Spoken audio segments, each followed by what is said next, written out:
Hello everyone, क्या हाल है आपके। ये जो चैनल है ये बालाजी की गाइडेंस, बालाजी की डायरेक्शन में चल रहा है। सबसे पहले happy Guru Purnima to all of you. अब इस पर्टिकुलर वीडियो में मैं आज आपको सीए फाइनल मई 23 जो एग्ज़ाम हुआ था, जिसका रिज़ल्ट जो है वो 5 जुलाई को आने वाला है, तो उसका ग्रुप 2 के पेपर एनालिसिस करने वाला हूँ। Pre result paper analysis. इसका फ़ायदा क्या होगा? इसका फ़ायदा ये कि आप देख सकते हैं कि आपकी परफॉर्मेंस ओवरऑल कैसी रही है मेजॉरिटी लोगों की परफॉर्मेंस के कंपैरिजन में। पहली चीज़। दूसरी चीज़, आपको ग्रेस मार्क का भी कुछ आइडिया इससे हो जाएगा। आप इसके लिए क्या कर सकते हैं कि मेरी ग्रेस मार्किंग वाली वीडियो ज़रूर देखें। इस वाली वीडियो को देखने के बाद तो आपको काफ़ी अच्छा आइडिया उससे हो जाएगा। ठीक है, तो उससे क्या होगा कि आपको एक आइडिया हो जाएगा। अगर कोई ग्रुप 1 वाला इस वीडियो को देख रहा है तो ग्रुप 1 की एनालिसिस मैंने कल ही करी है, तो उसका लिंक भी मैं आपको डिस्क्रिप्शन में दे दूँगा। उस वीडियो को भी आप ज़रूर देखें। ठीक है, और आप या फिर कोई आपका फ्रेंड है जो ग्रुप 1 के एग्ज़ाम दिया, उसके साथ उस वीडियो को ज़रूर शेयर करें।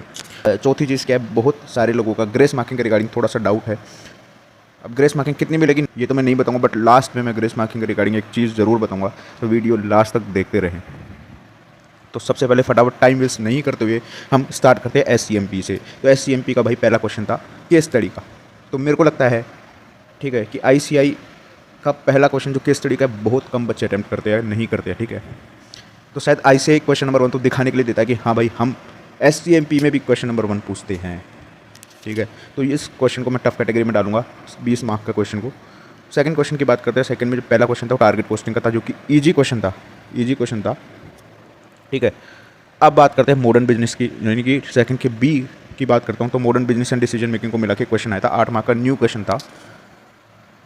तो ये टफ क्वेश्चन की कैटेगरी में था, न्यू क्वेश्चन था, टफ था, एम्बिगुअस भी बोल सकते हैं।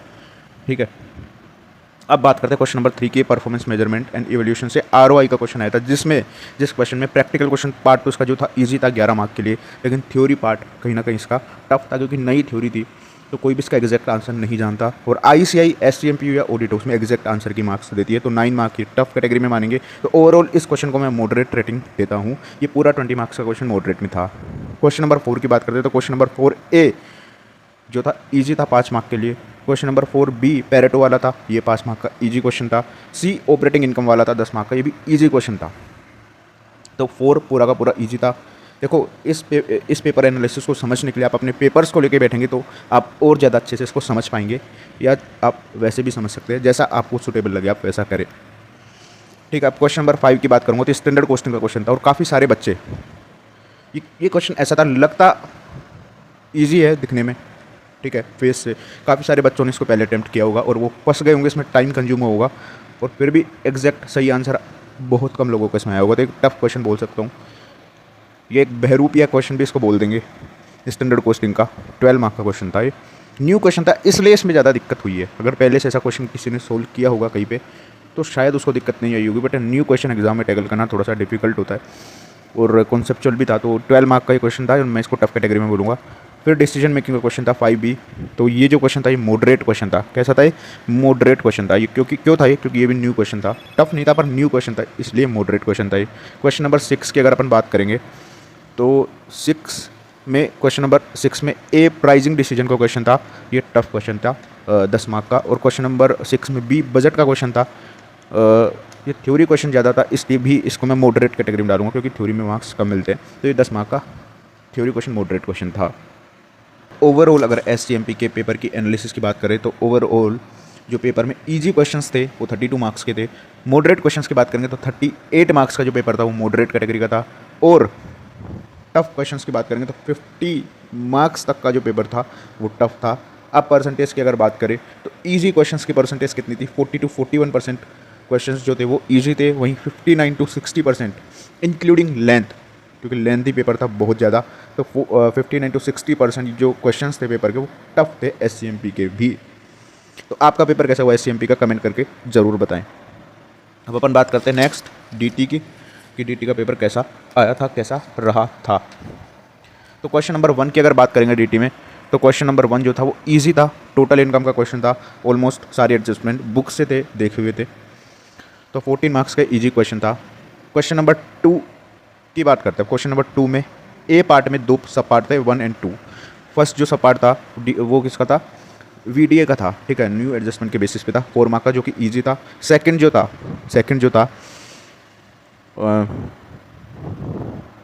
सेकंड वाला अपना 9B और 45 4 का क्वेश्चन था।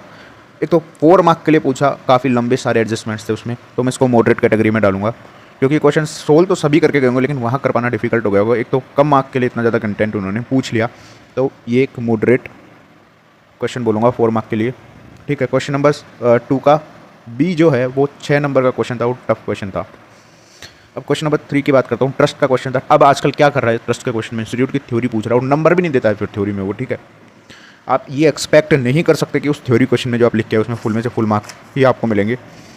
मेजोरिटी केसेस में फुल में से फुल नहीं देता ट्रस्ट के क्वेश्चन में, थ्योरी क्वेश्चन जब आता है तो। सो ये 8 मार्क के क्वेश्चन को मैं मॉडरेट कैटेगरी में डालूंगा थ्योरी होने की वजह से। पहले तो ऐसे ही प्रैक्टिकल पूछता था, बट अब थ्योरी कर दिया है भाई इसको।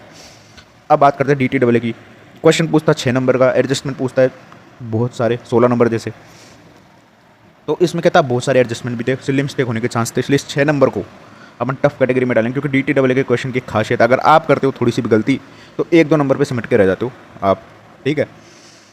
क्योंकि सारा एडजस्टमेंट्स क्या होते हैं इसमें, जो लास्ट में टैक्स रेट भी निकलती है, टैक्स निकलता है, वो सारा डिपेंडेंट एडजस्टमेंट होता है। वो डिपेंडेंट क्वेश्चंस जब भी होते हैं थोड़ी सी भी गलती में ऑलमोस्ट सारे नंबर इंस्टीट्यूट काट लेता है, तो इसलिए इसको टफ कैटेगरी में डालेंगे। क्वेश्चन नंबर 4 TDS की बात करेंगे तो ये मॉडरेट था, क्योंकि कुछ एडजस्टमेंट इसके कन्फ्यूजिंग थे, ठीक है। तो 8 मार्क का क्वेश्चन जो था मॉडरेट था। ट्रांसफर प्राइसिंग का क्वेश्चन भी मॉडरेट था, क्योंकि न्यू क्वेश्चन फ्रेम होकर आया था, एग्जैक्ट आंसर किसी को भी नहीं पता, इवन फैकल्टीज़ भी आपस में एक कंक्लूजन नहीं रख पा रही थी कि एक आंसर क्या होना चाहिए इस क्वेश्चन का, ट्रांसफर प्राइसिंग वाले क्वेश्चन का, ठीक है। तो क्वेश्चन 4 पूरा का पूरा मॉडरेट था। क्वेश्चन 5 की बात करेंगे तो केस लो था। देखो केस लो में 50% ही मार्क्स देता है इंस्टीट्यूट, आप क्योंकि ऑलमोस्ट कॉपी पेस्ट कोई नहीं लिख सकता, उसके अलावा इंस्टीट्यूट मुश्किल से 50% मार्क्स देती है केस लो वाले क्वेश्चन में, तो ये 8 मार्क का मैं मॉडरेट बोलूँगा, ठीक है। इसी 5B में एक सिग्निफिकेंट इकोनॉमिक प्रेजेंस का क्वेश्चन आया था, जो कि लगता है किसकी तरह, इक्वलाइजेशन लेवी की तरह, तो यहाँ इंस्टीट्यूट खेल गया 8 मार्क के 6 मार्क के लिए, तो ये क्वेश्चन भी टफ था। और क्वेश्चन नंबर 6 की बात करेंगे तो पूरा का पूरा ही टफ क्वेश्चन इंस्टीट्यूट ने फ्रेम कर दिया था। अब ओवरऑल अगर एनालिसिस करें DT के पेपर की, तो ईजी क्वेश्चंस कितने रहे, डिस्क्रिप्टिव की बात करूँगा, 18 मार्क्स का डिस्क्रिप्टिव क्वेश्चन ईजी रहा, मॉडरेट 34 मार्क्स के क्वेश्चन मॉडरेट रहे, और टफ 32 मार्क्स के क्वेश्चन डिस्क्रिप्टिव वाले टफ रहे। MCQ की बात करेंगे तो अपन 50-50% लेके चलते हैं, 15 मार्क्स के ईजी MCQ थे, 15 मार्क्स के टफ थे।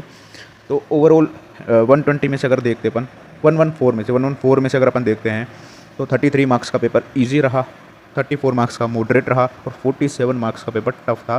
परसेंटेज वाइज अगर देखेंगे तो 38% पेपर जो था इजी था, और 62% क्वेश्चंस पेपर में टफ पूछे गए थे, ठीक है। तो ये अपना DT का एनालिसिस रहा।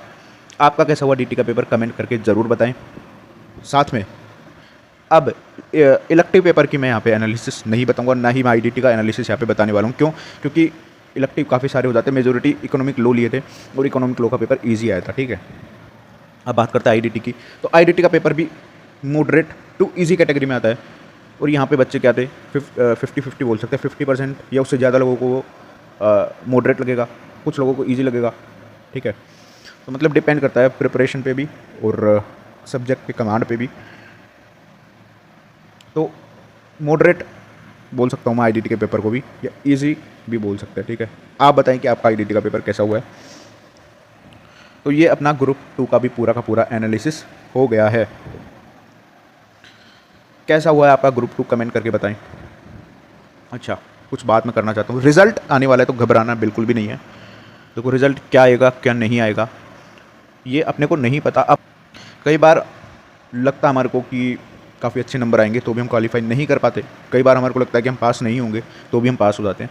तो ये हमारी किस्मत पे भी डिपेंड करता है। तो जब तक रिज़ल्ट फाइनली आप नहीं देख लेते हो तब तक आप अपना रिज़ल्ट खुद से प्रेडिक्ट नहीं कर सकते, पहली बात। दूसरी बात रही ग्रेस मार्किंग के रिगार्डिंग बात कि ग्रेस मार्किंग मिलेगी कि नहीं मिलेगी, मैं CA फाइनल की बात कर रहा हूँ। तो मैंने पहले ही ग्रेस मार्किंग की वीडियो बना रखी थी, आप वो देख सकते हैं, बट फिर भी मैं एक बार और बता देता हूँ कि CA फाइनल में ग्रेस मार्किंग मिलने वाली है, ठीक है। CA फाइनल में ग्रेस मार्किंग मिलने वाली है। एक्सपेक्टेड सब्जेक्ट्स कौन कौन सी है? ऑडिट है, SFM है, DT और SCMP, जिसमें से ऑडिट एंड डीटी में ऑलमोस्ट कन्फर्म है। SCMP और SFM में या तो हो सकता है स्पेसिफिक बोनस मिले या ग्रेस मार्किंग मिले, ठीक है। So hope for the best. भगवान शिव जी, भगवान हनुमान जी आप सभी का अच्छा रिजल्ट दें, अच्छा रिजल्ट निकालें। इसी बेस्ट विशेष के साथ इस वीडियो को यहीं एंड करते हैं। और कोई भी डाउट हो अगर आपको, या कुछ भी पूछना हो, कोई भी बात आपको करनी हो, तो आप इंस्टाग्राम पे मेरे को मैसेज ज़रूर कर सकते हैं। इंस्टाग्राम का लिंक भी आपको डिस्क्रिप्शन बॉक्स में मिल जाएगा। So bye bye guys, take care, God bless you, bye.